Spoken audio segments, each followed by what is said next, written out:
आप सभी का एक बार पुनः स्वागत है हमारे YouTube channel natural health care में।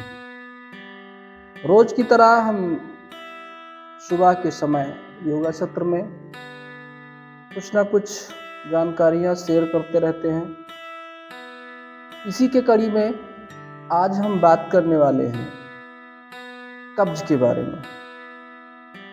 कब्ज अपच एक ऐसी समस्या है, यदि देखा जाए तो लगभग 100 में से 90 लोगों को ये समस्या रहती है।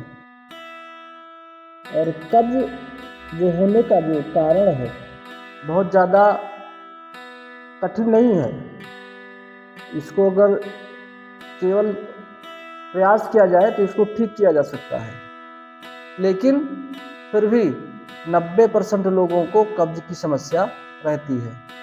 और कब्ज की वजह से एक नहीं फिर हमारे शरीर में सैकड़ों ऐसी बीमारियां हैं कि जो कब्ज की वजह से हो जाती हैं। बस केवल हम अपने खान पान, अपने दिनचर्या पे ध्यान नहीं देते हैं, इसके वजह से हमें ये समस्याएं हो जाती हैं। आप देखेंगे कि जिसको कब्ज की समस्या है उसको गैस की समस्या रहेगी, शरीर में दर्द बना रहेगा, उसको बीपी की समस्या हो सकती है, उसको शुगर की समस्या हो सकती है। इस प्रकार से ऐसे अनेक प्रकार की बीमारियां जो हैं वो होगा। कब्ज जिसको रहेगा उसको पाइल्स की समस्या हो जाएगी। पाइल्स का तो मेन कारण है कब्ज ही। जिसको भी कब्ज होगा तो उसको पाइल्स यानी बवासीर की समस्या जरूर हो जाएगी।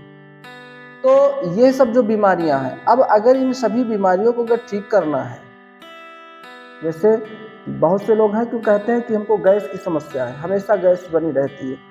अब आप देखेंगे कि जिसको गैस रहती है तो गैस जब बनेगा तो उसका कोई एक स्थान नहीं है, वो शरीर में कहीं भी हो सकता है, कहीं भी जा सकता है।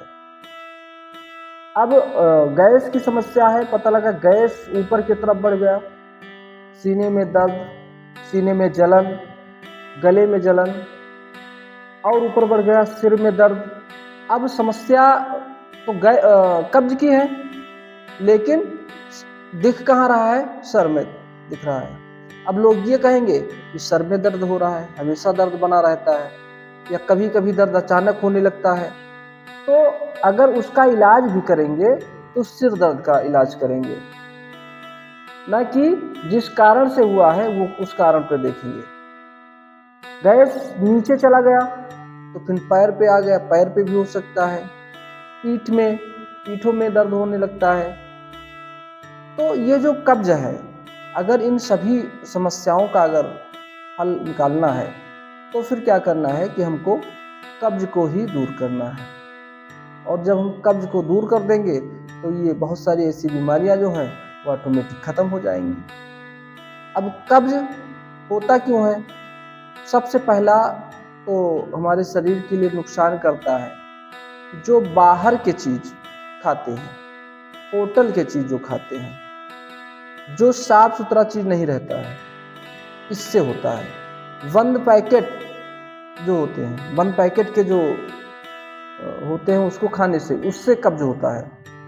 जब पेट हमारा गड़बड़ होगा तो जो भी हम खाएंगे वो पचेगा नहीं तो फिर कब्ज वो आंतों में जम जाएगा, और आंतों में जब जम गया तो फिर समस्या शुरू हो गई वहीं से।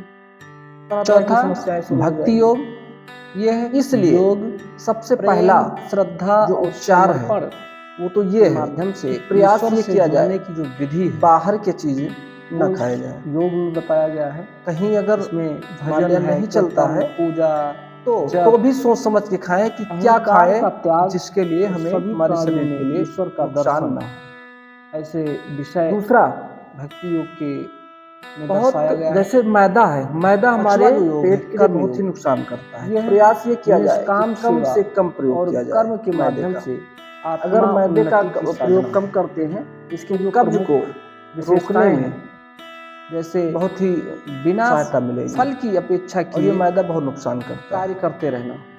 दूसरा आप समझेंगे रिफाइंड भी हमारे कहा जाता है बहुत ही नुकसान करता है।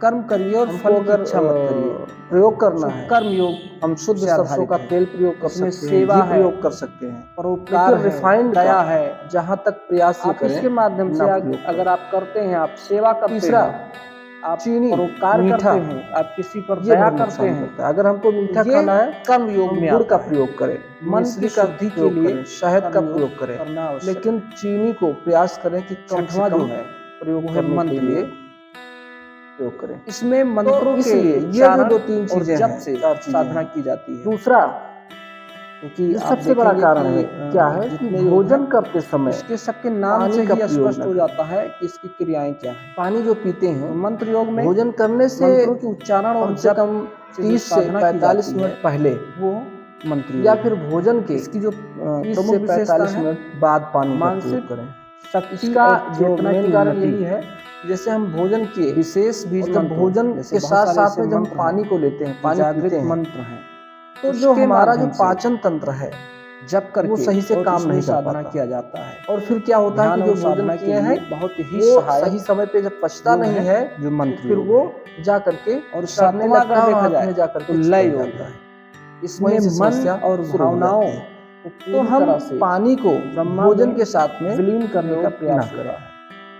अगर मान लीजिए आप भोजन करते हो, प्रमुख विशेषता है ऊर्जा केंद्रों जैसे बहुत थोड़ा मात्रा में हमने बताया ले या फिर ना ले ज्यादा अच्छा है। भोजन के साथ में जैसे छाछ है, छाछ का प्रयोग कर सकते हैं। जो इसकी प्रमुख विशेषता है कि ऊर्जा केंद्र हमारे शरीर में जो ऊर्जा केंद्र करके इसको चक्र जो जैसे पानी जैसे ध्यान किया जाता है भोजन करते समय गले में अगर फंस गया में एकाग्रता तो इसलिए पानी पीने की क्या होता है कि जैसे जो हम पानी न पी कोई करके हम साधना करते हैं तो हमारे शरीर में कंपन कर सकते हैं, या फिर सूप है, ध्वनि है, इसमें लय उसका हम प्रयोग कर सकते हैं। यानी लय जैसे दाल है, दाल की जो पानी है आगे की या दाल है, पतली दाल भी है, क्रियाएं उसका प्रयोग कर सकते हैं, क्योंकि जो हमारे गले में गहराई से ध्यान की सही करने के लिए निकालने के लिए ध्यान करते हैं तो हम इसका प्रयोग कर सकते हैं। इसमें कोई दिक्कत ध्यान नहीं है, नुकसान नहीं करेगा। लेकिन अगर हम पानी का प्रयोग करते हैं ध्यान हो गया तो फिर वो हमारे लिए नुकसानदेह। ये जो गहराई उससे भी जब गहराई में आप जाते हैं कब्ज के जो कारण है, इन्हीं सब कारणों से हमारे शरीर में 8वां है पाचन तंत्र है वो हमारे इसमें शरीर में जो सुप्त ऊर्जा है। अब अगर देखा जाए कि जिसको हो गया है उच्च चेतना उसको ठीक करने के लिए क्या करना चाहिए हमारे शरीर में तो सबसे पहला तो यही हमने जो बताया कि भोजन करते समय पानी एकदम बंद कर देना। किसी को अगर कब्ज की समस्या है तो आप देखिए जो क्रियाएं होती हैं इसको बंद करके करने का जो एक सप्ताह से लेकर के 7 से 10 दिन में आपको कुछ प्रमुख विशेषता है दिखने लगेगा। आपको अगर गैस की समस्या है कर सकते हैं, इसमें आपको सही प्राणायाम हो इसी में आएगा, आपको सही होने लगेगा, आपको देखने को ध्यान का अभ्यास, आपके शरीरों में दर्द रहता है बोध की उसमें भी गहन फायदा होगा। और गहराई में जाने की समस्या है, बीपी अगर हाई हो रही है योग के माध्यम से भी आपको समस्या आप देखेंगे। तो हमारे जो योग होने लगेगा 8 प्रकार ठीक है। तो इस शुगर भी आप देखेंगे, अगर आपका कब्ज अगर सही हुआ तो राजयोग, ज्ञान योग, शुगर का भक्ति लेवल है, अगर वो हाई है मंत्र योग, लय योग डाउन होगा, कम होगा। कुंडलिनी योग। तो ये भोजन करते समय हमको पहला चीज ये करना चाहिए, योग के पानी का जो प्रयोग अपनी एक पानी का प्रयोग ना करें, या तो पहले करें और या तो बाद में करें। अपनी जरूरत दूसरा और उम्र क्या करना चाहिए कि हम भोजन को जब करते हैं तो हमको देखिए कर सकता है कोई भी हम काम करते हैं आप 24 घंटा इस 8 में से कोई भी अपने परिवार के लिए, समाज के लिए अपना ले देते हैं और उसमें से कम 2 घंटे 24 घंटे में ज्यादा नहीं, जैसे 2 घंटे इस प्रकार से और बाकी 6 घंटे यानी टोटल 8 घंटे अगर आप अपने लिए निकालते हैं 24 में, मतलब 1/3 8 24 है तो 8 अगर 8 घंटे आप अपने लिए निकालते हैं तो आप समझिए कि आपका शरीर एकदम स्वस्थ है। वो 8 घंटे क्या है आप देखेंगे 8 घंटे क्यों, क्योंकि आप देखेंगे कहीं भी अगर आपको काम करना है कर सकते हैं, कहीं भी आपको जॉब करनी है, कहीं नौकरी करनी है, तो बल्कि आत्मा और मन की होती है साधना है 8 घंटे। इसके माध्यम से आप तो हम अगर किसी दूसरे को अगर 8 घंटे दे सकते हैं तो हमारे लिए भी 8 घंटे के माध्यम से साधना करके अपने लिए अपने शरीर को स्वस्थ रख सकते हैं। 8 घंटे कैसे निकालना हम कहेंगे, घंटे क्या है करें योग से रहे निरोग, 6 घंटे तो हमको इसी के साथ आज का विषय में समाप्त करते हैं। हमको आप सभी का आवश्यकता होती है, बहुत बहुत हमको लेना है। धन्यवाद। अगर हम 6 घंटे नहीं सोते हैं तब भी समस्या है, हमको 6 घंटे भरपूर नींद लेनी चाहिए। अब कितना बचा? 2 घंटे। इस 2 घंटे में 1 घंटे हमको अपने शरीर के लिए व्यायाम, एक्सरसाइज, ध्यान, योगा, प्राणायाम, इसको हम करने में अपना समय व्यतीत करें 1 घंटे। बचा कितना? 1 घंटे। 1 घंटे में 24 घंटे में कम से कम 2 बार हम भोजन करते हैं। आधे घंटे 2 बार भोजन करने में लगाएंगे। ये हमारा टोटल हो जाएगा आधे घंटा।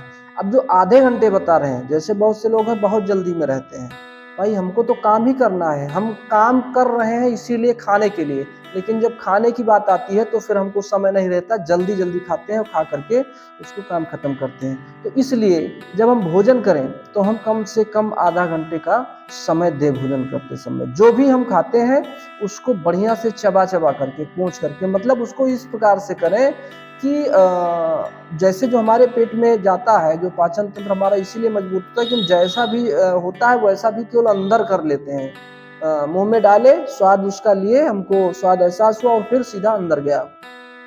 अब उसको पचाने में जो है वो समय लगता है और उसमें मेहनत लगता है। फिर उसमें अगर समस्या हुआ और पानी साथ में ले लिए तो फिर और समस्या हो गई। तो इसलिए जब हम उसको इतना चबाएं कि वो हमारे मुंह में ही एकदम जो भोजन कर रहे हैं वो एकदम राल बन जाए, एकदम पतला हो जाए, एकदम पानी की तरह हो जाए, इतना हम उसको चबाएंगे। जब वो राल के साथ में जो हमारे मुंह में लार बनती है, उस लार में और भोजन जब मिक्स हो जाएगा और तब उसको हम अंदर लेंगे, वो फिर हमारे पाचन तंत्र के लिए भी फायदा करेगा और वो जल्दी पच भी जाएगा, हमारे पेट में किसी भी प्रकार की समस्या नहीं रहेगी। तो इसलिए हमको दूसरा चीज, पहला बताए थे कि पानी नहीं पीना, दूसरा चीज क्या है कि हम भोजन को जब करें, खाएं तो फिर उसको खूब चबा चबा करके खाएं। तीसरा, भोजन करने का एक निश्चित समय निर्धारित करें। ऐसा नहीं कि किसी दिन सुबह 7 बजे, किसी दिन दोपहर 12 बजे, किसी दिन 4 बजे, किसी दिन शाम को 8 बजे, किसी दिन रात में 12 बजे, इस प्रकार से नहीं। उसका एक निश्चित समय निर्धारित करें, और निर्धारित है भी कि कब भोजन करने का समय है। तो इसका क्या है कि आप सुबह का जब भोजन है, आप प्रयास ये करिए कि 10 बजे के पहले आप भोजन कर लीजिए। 10 बजे के बाद में प्रयास ये करिए कि ना करना पड़े। जब आप सुबह 10 बजे के पहले भोजन कर लेंगे तो फिर आप ये समझिए कि कम से कम 6-7 घंटे में आपको फिर से भूख लग जाएगी। तो अगर 6-7 घंटे अगर देखा जाए तो फिर क्या समय हो जाएगा, फिर शाम को 4 से 5 के बीच में 6 तक आप दूसरा शिफ्ट आपका हो जाएगा। यानी आप दूसरी बार का भोजन जो है वो आप शाम को 4 से और 6 के बीच में, यानी दिन डूबने से पहले प्रयास करें कि भोजन कर लें। अब जब आप सुबह 10 बजे के पहले करेंगे तो आपको भूख भी लग जाएगी और आप भोजन जब करेंगे तो वो पच भी जाएगा। कब? 4 से और 6 के बीच में। पता लगा आप सुबह का जो भोजन है उसको आप 12 बजे करते हैं, 2 बजे करते हैं, और जब 2 बजे भोजन करेंगे तो 4 बजे भूखे नहीं लगेगी। अब भूख नहीं लगेगी तो फिर रात में करेंगे 10 बजे। 10 बजे भोजन करेंगे, 12 बजे तक बैठे रहेंगे, 12 बजे सोएंगे, सुबह उठेंगे 8 बजे, फिर सारा दिनचर्या आपका डैमेज हो गया, सब बेकार हो गया। अब आपका दिनचर्या गड़बड़ हो गया। अब इससे अब दूसरा चीज आप ये भी समझिए कि दिनचर्या को भी आप अगर गड़बड़ कर रहे हैं तब भी आप समझिए कि एक बीमारी का घर बना रहे हैं आप अपने शरीर को। तो दिनचर्या में रहने का प्रयास करें। तो जब सुबह 10 बजे से पहले भोजन कर लेंगे और शाम को दिन डूबने से पहले यानी 4 बजे से लेकर के और 6 बजे के अगर बीच में आप करते हैं तो ये आपका भोजन करने का जो समय है बहुत अच्छा समय है। और फिर दिन डूबने के बाद में भी कुछ खाएं पिए ना। अब जब कुछ खाएंगे पिएंगे नहीं तो दिन डूबने के बाद में ज़्यादा से ज़्यादा 2 से ढाई घंटे बाद, बहुत ज़्यादा हो जाए 3 घंटे, 3 घंटे बाद आप अपने बिस्तर पर पहुंच जाइए। क्योंकि दिन और रात का अलग अलग महत्व है। दिन में आपको काम करने के लिए, अपने लिए, अपने परिवार के लिए, अपने समाज के लिए आप समय दीजिए। लेकिन जो रात्रि बनी है, रात्रि इसीलिए बनी है कि अपने शरीर को आप विश्राम दीजिए। तो ऐसा नहीं कि दिन में भी काम, रात में भी काम, रात में 2 बजे सोएंगे, सुबह 8 बजे उठेंगे, तो ऐसा नहीं है। तो इसलिए जब हम दिन डूबने से पहले अगर भोजन कर लेते हैं तो हम दिन डूबने से 2.5 से 3 घंटे में हम अपने बिस्तर पर पहुंच जाएं और सो जाएं। अब आप समझिए कि अगर आप 6 से 6:30 मान लीजिए, 6:30 बजे अगर दिन डूबता है, 7 बजे अगर दिन डूबता है, तो अब 2.5 घंटे का मतलब 9 से 9:30, यानी अगर 6:30 से देखा जाए तो 6:30 से 9 हो गया, या 9:30 हो जाए। लेटेस्ट आप 9:30 बजे तक, बहुत अगर कोई इमरजेंसी है तो 10 आप बजाइए, 10 बजे तक आप सो जाइए। और जब आप 10 बजे तक आप सो जाएंगे तो आपका 6 घंटे कब पूरा होगा? 4 बजे। आप 4 बजे सुबह में आप उठ जाइए, अपना बिस्तरा छोड़ दीजिए। और जब आप है समाधि, तो आप यानी जो ये 8 अंग है उसमें 8वां जो नंबर है वो है समाधि। समाधि का मतलब आत्म सोने का साक्षात्कार अनुसार कर दीजिए। जब आप ध्यान करेंगे, ध्यान के बाद में यानी आपका जो आत्मा है आपको तुरंत इसका आत्म साक्षात की ओर जब बढ़ेगा तो उसे कहते हैं समाधि। क्या समाधि में क्या होता है कि जब ध्यान इतना गहरा हो जाता है कि साधक और साध में कोई भेद न रह जाए। 4 बजे सोकर के आप उठ जाएंगे। अब साधना में इतना गहरा हो जाएगा, इतना लीन हो जाएंगे सबसे कि पहले आप समाधि की तरफ बढ़ जाएंगे। समाधि का मतलब आप समझ रहे हैं करके कि आप देखते हैं ना, समाधि जिस व्यक्ति की मान लीजिए शरीर से और आत्मा अलग हो जाता है, 1 गिलास पानी, वो हल्का प्राण अलग हो जाता है। आप समाधि के माध्यम से आप अपने प्राण को शरीर से बाहर निकाल सकते हैं, आप अलग कर सकते हैं। समाधि में इतना लीन हो जाए, आपके आसपास में क्या हो रहा है मतलब नीचे कुछ आपको ना पता हो। आप ध्यान में जब इतना गहराई में चले जाएंगे उसे कहते हैं और समाधि। यह मुक्ति की एक अवस्था भी है कम से कम 2 से जिसे 250 ml मोक्ष कहते हैं। जब आप ध्यान के बाद में आप समाधि की तरफ बढ़ेंगे, यानी ध्यान में जब आप समय ज्यादा देंगे तो आपको यह स्थिति आपको प्राप्त होगी और पानी पीने के बाद में फिर जो आप समाधि से ही संभव है। पहले सोकर उठिए। तो इस प्रकार से योग के ये 8 अंग हैं। इन 8 अंगों के बारे में हमने विस्तार से चर्चा किया, के बाद में आप फ्रेश होने जाइए, जिसमें हमने जैसा कि बताया देखेंगे कि जो यम है सामाजिक दिन से आप जाएंगे। अनुशासन, जैसे बहुत से लोग नियम है आत्म अनुशासन, है तो जब आसन है शरीर की स्थिति, प्राणायाम है प्राण पर नियंत्रण, प्रत्याहार है इंद्रिय निग्रह, उसके बाद में और धारणा है एकाग्रता, ध्यान है ध्यान की निरंतरता, और समाधि है नहीं होगा, आत्मा का ईश्वर में बनी रहेगी। लेकिन आप ये जो रूटीन हम बता रहे हैं, ऐसे जो 8 अगर आप करते हैं अंग हैं तो आप फ्रेश होने जाएंगे। एक बार में ही आपका विस्तार से चर्चा किया, कुछ समय नहीं लगेगा, ज्यादा से ज्यादा ये 4 से 5 योग एक ऐसा है कि जिससे अब जब फ्रेश हो जाइए उसके बाद में फिर हमने जो 8 घंटा बताया था, 8 घंटे में हमने मानसिक, बताया था, सामाजिक और आध्यात्मिक करके और 1 घंटे तक हर तरह से अपने शरीर के लिए हमारा व्यायाम एक्सरसाइज के लिए हमको समय निकालना है। तो फ्रेश होने के बाद के लिए फिर हम अच्छे करने के लिए अब किस पे देंगे, इसलिए अब इसको आप देखिए योग 4 बजे अगर आप उठ जाते हैं तो आप 4 बजे उठने के बाद में 4 से और 5 के बीच में आपका ये काम हो जाएगा, रहे निरोध, रसमंजन, पानी पीना, इसी के साथ सोना। आज का विषय 5 बजे तक आप फ्री हो जाएंगे। 5 से आप सभी का 1 घंटे बहुत बहुत ये प्रयासों धन्यवाद। एक्सरसाइज और योगा, ध्यान, मेडिटेशन का जो भी आप करते हैं उसमें आप समय अपना व्यतीत करिए 6 बजे तक।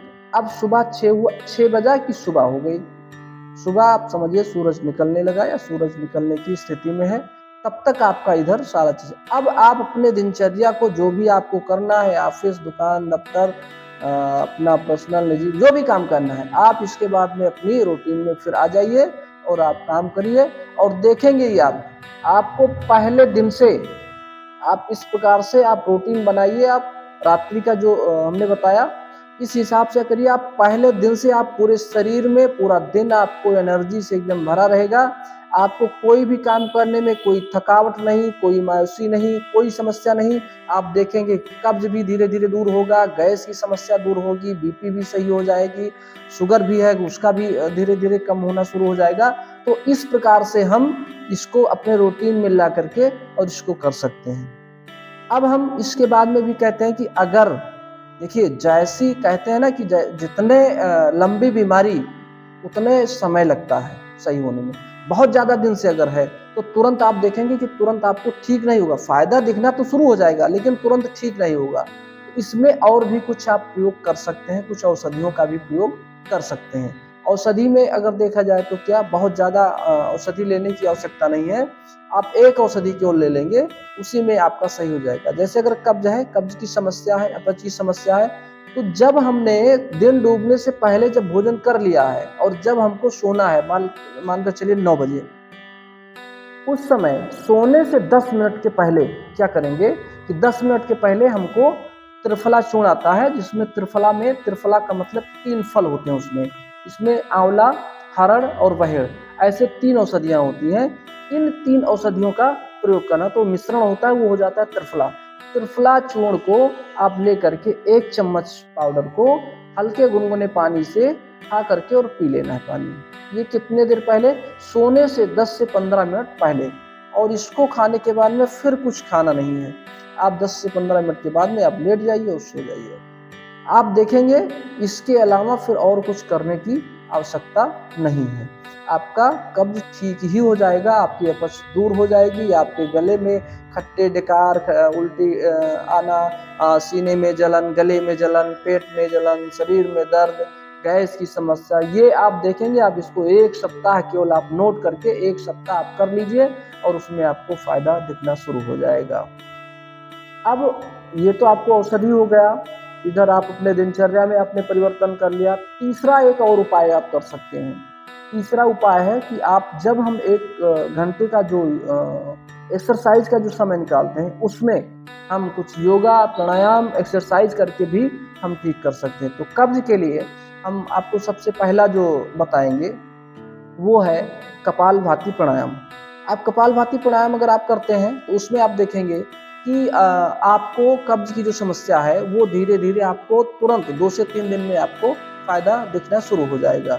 तो जिसके लिए क्या करेंगे कि आपको कहीं भी खुले वातावरण में आप बैठ जाएं और बैठने के बाद में आप कपालभाति प्राणायाम करने के लिए आप किसी सुख आसन या ऐसे आसन में बैठ जाएं कि जिसमें आपके शरीर में कहीं खिंचाव, तनाव, ऐसी कोई समस्या ना हो, और बैठने के बाद में आप कपालभाति प्राणायाम कर सकते हैं। कपालभाति प्राणायाम करने के लिए आप सीधा सुखासन में बैठेंगे।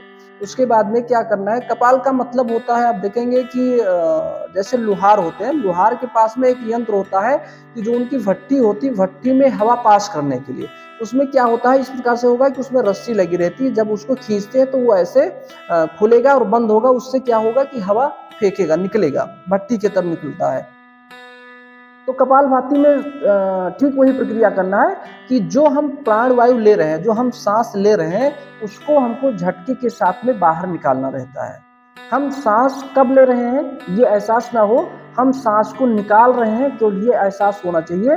और जो पेट है, पेट को अंदर को खींच करके और ऊपर की तरफ खींचेंगे, तो इस क्रिया को हम कपालभाति कहते हैं। इसको एक बार देखेंगे और फिर इसके करने का प्रयास करेंगे।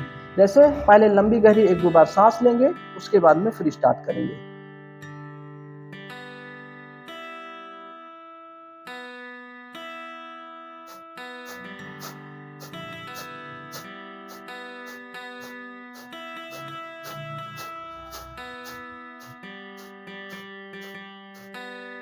इसमें हमने जो बताया कि इसको पेट जो है, पेट को अंदर खींच करके और ऊपर खींचने का प्रयास करेंगे।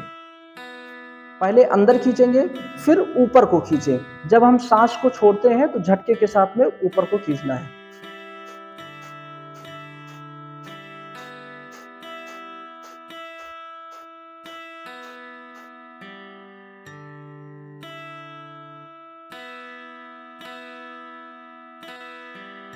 शुरुआत करने से भी पहले 102 बार लंबी गहरी सांस लेंगे, और जब भी प्राणायाम को छोड़ते हैं यानी बंद करते हैं तब भी 1-2 बार लंबी गहरी सांस लेंगे, लेकर के फिर छोड़ेंगे। तो इस प्रकार से हमने 3 प्रयोग बताया। एक तो घरेलू उपचार यानी अपने आहार में परिवर्तन करके अपने कब्ज को, गैस को दूर कर सकते हैं, अपच को दूर कर सकते हैं।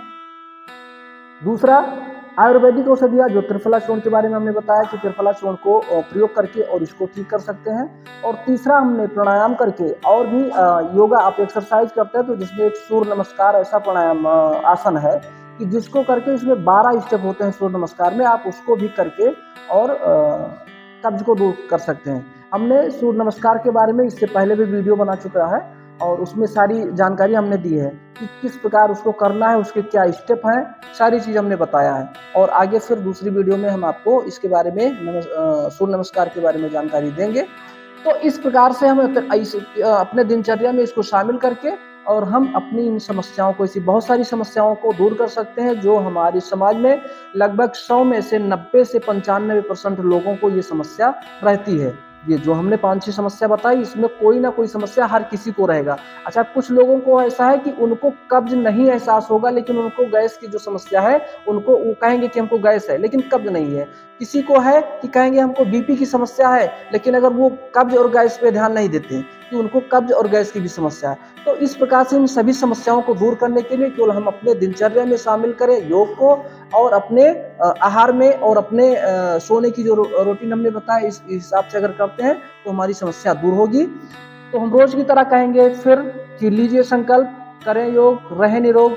इसी के साथ आज का सत्र ही समाप्त करेंगे। आप सभी का बहुत बहुत धन्यवाद।